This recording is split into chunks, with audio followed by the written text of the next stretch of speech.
The people are fearful as spies go into Canaan and find a beautiful, fruitful land, but also find strong opposition and fortified cities. On The Bible Brief. Did you know that The Bible Brief is a listener-supported show? Consider becoming a monthly supporter at the link in the show notes.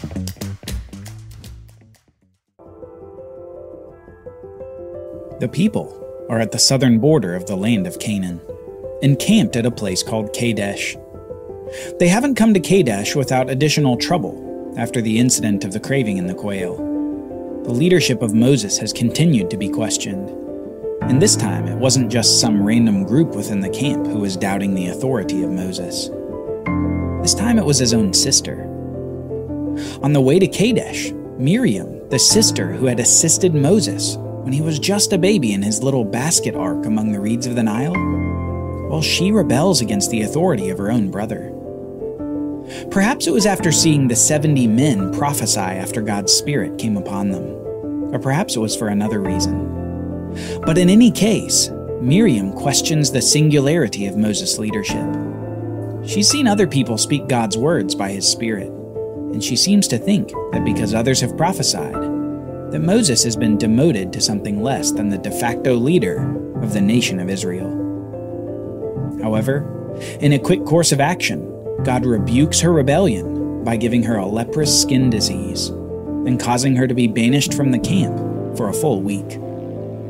It's only Moses' prayers on her behalf that restores her, as God even uses this rebellion of his sister to confirm the leadership of Moses. But this rebellion of Miriam is only a precursor to a greater rebellion. A rebellion against God and against God's purposes. Here at Kadesh, we're going to see a rejection that shames the people for a generation. This great failure, this great unbelief, begins here at the border of the Promised Land of Canaan. We read this in Numbers chapter 13. The Lord spoke to Moses, saying, "Send men to spy out the land of Canaan, which I am giving to the people of Israel.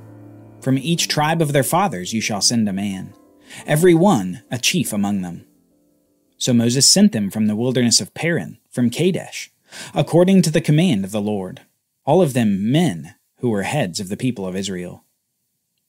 Moses sent them to spy out the land of Canaan, and said to them, "Go up into the Negeb, and go up into the hill country, and see what the land is, and whether the people who dwell in it are strong or weak, whether they are few or many, and whether the land that they dwell in is good or bad, and whether the cities that they dwell in are camps or strongholds, and whether the land is rich or poor, and whether there are trees in it or not. Be of good courage, and bring some of the fruit of the land." Now the time was the season of the first ripe grapes. So God had told Moses to send leaders from each of the 12 tribes of Israel to spy out the land of Canaan, a land that God has described to Moses as a land flowing with milk and honey, evoking the abundance of the good agricultural and productive capability of the land. Moses sends these men in and asks them to assess the land, assess the strength of the Canaanites living in the land, and to bring back some of the produce of the land. A simple mission that will take 40 days for these spies. While they're in the land, they go to the far north of the land and come back south, having seen the cities and the people and the land itself.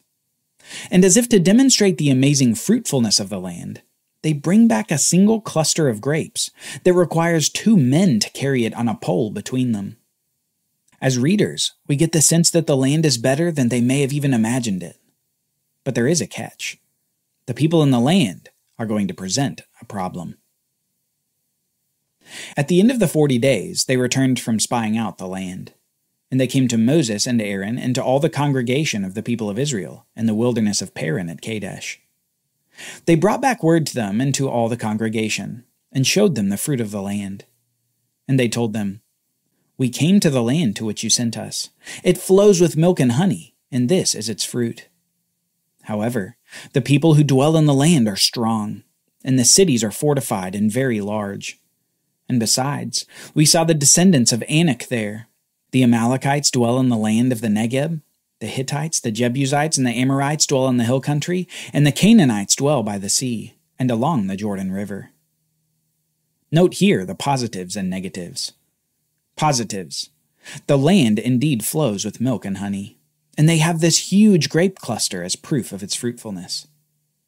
Negatives. Strong people, fortified cities, and groups of people who won't take kindly to the Israelites claiming inheritance of their land.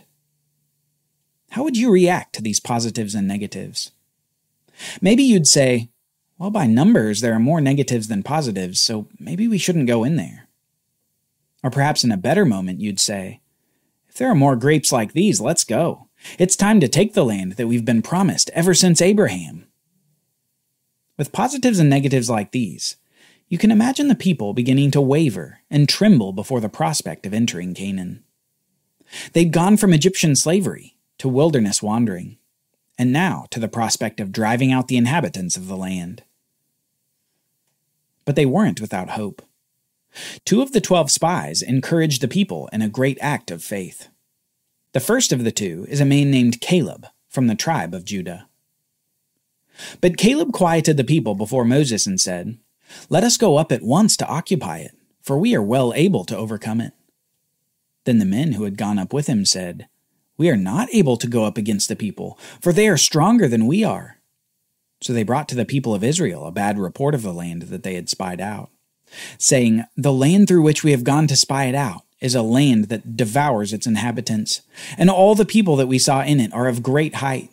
And there we saw the Nephilim, the sons of Anak who come from the Nephilim, and we seemed to ourselves like grasshoppers, and so we seemed to them." Note here that as soon as Caleb speaks up and encourages the people, he's immediately rebuffed by 10 of the other spies. They begin speaking in this exaggerated fashion, saying that the land eats up the people in it, and that the people are giants. They inspire fear and dread, where Caleb had tried to inspire hope and courage. The 10 spies begin to win over the crowd. Then all the congregation raised a loud cry, and the people wept that night, and all the people of Israel grumbled against Moses and Aaron. The whole congregation said to them, "Would that we had died in the land of Egypt, or would that we had died in this wilderness. Why is the Lord bringing us into this land, to fall by the sword? Our wives and our little ones will become prey. Would it not be better for us to go back to Egypt?" And they said to one another, "Let us choose a leader and go back to Egypt." Then Moses and Aaron fell on their faces before all of the assembly of the congregation of the people of Israel. And Joshua and Caleb, who were 2 among those who had spied out the land, tore their clothes and said to all the congregation of the people of Israel, "The land which we passed through to spy out is an exceedingly good land. If the Lord delights in us, he will bring us into this land and give it to us, a land that flows with milk and honey. Only do not rebel against the Lord, and do not fear the people of the land, for they are bread for us. Their protection is removed from them, and the Lord is with us. Do not fear them." Then all the congregation said to stone them with stones. But the glory of the Lord appeared at the tent of meeting to all the people of Israel. The people's rejection of God's plan for them is reaching a fever pitch. First, they grumble against Moses. Then they moan about not being in Egypt. Soon they reject the leadership of Moses and say that they are going to go back to Egypt with their own ruler. And finally, after more hopeful words from Joshua and Caleb, they get stones to kill these leaders of the nation. The rebellion of the nation since they left Egypt is almost wrapped in this single event. They complain again, they express wishes to be in Egypt again, they reject Moses again, and they try to remove him from leadership again. But worst of all, they reject God again. While Joshua and Caleb are speaking of their faith and confidence in the Lord to remove the nations from the land before Israel, the people show their unbelief as they take stones from the ground to stone these faithful men who had just spied out the land. This is a low point for the nation that God had miraculously saved from their slavery. And this low point is about to get lower, as God suddenly shows his glory at the tabernacle tent in front of the whole crowd. And the Lord said to Moses, "How long will these people despise me?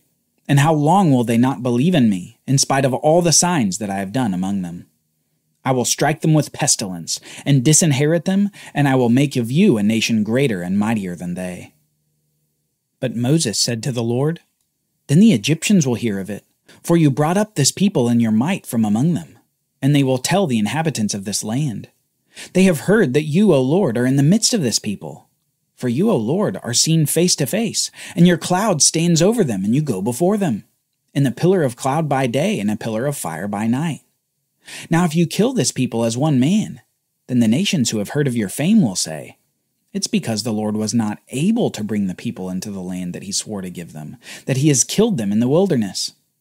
And now please, let the power of the Lord be great as you have promised, saying, the Lord is slow to anger and abounding in steadfast love, forgiving iniquity and transgression. But he will by no means clear the guilty, visiting the iniquity of the fathers on the children, to the third and fourth generation. Please pardon the iniquity of this people, according to the greatness of your steadfast love, just as you have forgiven this people, from Egypt until now.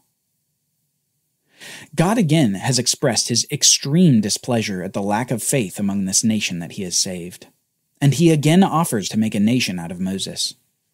But Moses again intercedes for the people and appeals to God's fame and God's character. He wants God to show his mercy again, just as he had expressed it after the incident with the golden calf. Moses wants God to show the nations that he indeed is powerful to take his people and to bring them into the land. Despite a brush with death in the moments before this, as the people took up stones against Moses and the others, he still yet prays to God on behalf of the people who despise him and despise God. And God responds to Moses' plea. Then the Lord said, I have pardoned according to your word. But truly, as I live, and as all the earth shall be filled with the glory of the Lord, none of the men who have seen my glory and my signs that I did in Egypt and in the wilderness, and yet have put me to the test these 10 times, and have not obeyed my voice, shall see the land that I swore to give to their fathers. And none of those who despise me shall see it. And the Lord spoke to Moses and to Aaron, saying, How long shall this wicked congregation grumble against me? I have heard the grumblings of the people of Israel, which they grumble against me. Say to them, As I live, declares the Lord, what you have said in my hearing I will do.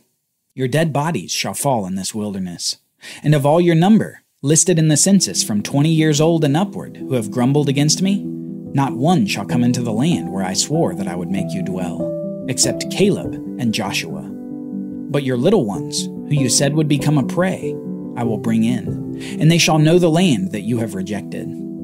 But as for you, your dead bodies shall fall in this wilderness, and your children shall be shepherds in the wilderness 40 years, and shall suffer for your faithlessness, until the last of your dead bodies lies in the wilderness.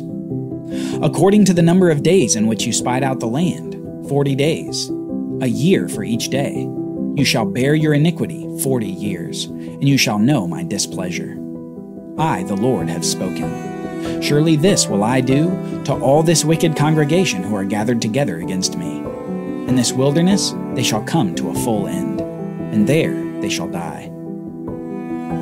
And the men whom Moses sent to spy out the land, who returned and made all the congregation grumble against him by bringing up a bad report about the land, died by plague before the Lord.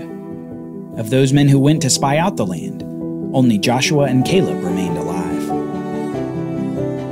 This judgment of God is perhaps the most severe one of all for this people wandering in the wilderness. They had their chance for faith in God. They had their chance to listen to Joshua and Caleb, and their faith in God's power to conquer the land for them. They had their chance, but no more. Rejecting God time and time again in the wilderness has only culminated in this great rejection at Kadesh. And for all this, they would have 40 years in the wilderness.